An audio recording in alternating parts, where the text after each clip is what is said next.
வணக்கம். நான் உங்கள் தமிழரசன் தருமலிங்கம். இது நெடுஞ்சாலை எஃப்எம் 90.infinity வழங்கும் நெடுஞ்சாலை ஓரம் அதிகாலை நேரம். ஒழுக்கம் விழுப்பம் தரலான் ஒழுக்கம் உயிரினும் ஓம்பப்படும். இந்த திருக்குறளை நாம் சிறு வயதிலிருந்தே படித்திருப்போம்.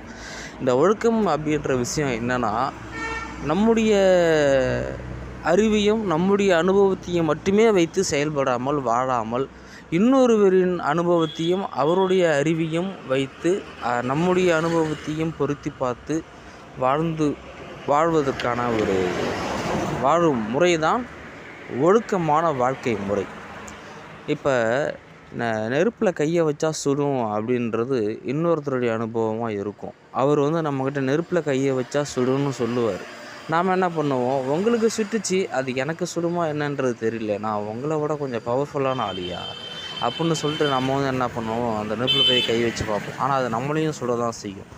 அப்போ என்ன பண்ணணும்னா, ஓகே, அந்த நபர் சொல்லக்கூடிய விஷயம் நல்லதாக தான் இருந்துச்சு, சரியாக தான் இருந்துச்சு அப்படின்றபோது, அப்போ இந்த உயிருக்கும் இந்த உடலுக்கும் அந்த ஒரு தீய உணர்வு, அதாவது ஒரு அசௌகரியமான உணர்வை கொடுத்த அந்த அனுபவம் இருக்குது இல்லையா, சுடும் நெருப்பில் கை வைத்தது. அப்போ அந்த அசௌகரியமான அனுபவத்தை அவர் ஏற்கனவே அனுபவிச்சிருக்காரு. அதை தான் நம்மள்கிட்ட நீயும் அந்த அசௌகரியமான உணர்வை உணரக்கூடாதுன்னு விரும்பியிருக்காரு. அப்படின்னும்போது அந்த மனிதர் நல்ல மனிதராகிறார். அவருடைய எண்ணம் நல்ல எண்ணம் ஆகிறது. அந்த எண்ணத்தை நமக்கு கொடுத்து நாமும் அதே போலவே அந்த அசௌகரியமான உணர்வு இல்லாமல் வாழ்வதற்கு ஒரு வாய்ப்பு தந்திருக்கிறார் என்றால் அது நல்லொழுக்கம். அவரை பின்பற்றுவதும் அந்த நபரின் அனுபவத்தை பின்பற்றுவதும் நல்லொழுக்கம். சிலர் என்ன சொல்லுவாங்க அப்படின்னா, அதெல்லாம் ஒன்றும் பிரச்சனை இல்லை, ராவிங்கெல்லாம் போகலாம்டா, ஒன்றும் தப்பு இல்லைடா, ஏன்னா இந்த பக்கம் இப்படி தான் போய் ஆகணுமா, ஏன் அப்படிலாம் போகக்கூடாதா, அவங்க சொல்கிறது தான் ரூல்ஸா, அதெல்லாம் போகலாம் வா அப்படின்னு சொல்லிட்டு கூப்பிட்டு போவோம்.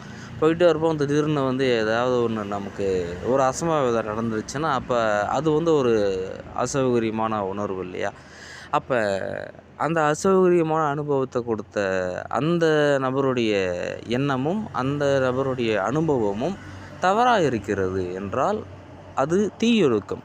அந்த மாதிரியான நபர்களின் அனுபவத்தையும் அறிவுரையையும் நாம் ஏற்றுக்கொள்வதற்கு முன்பு ஆய்ந்து சிந்திக்க வேண்டும்.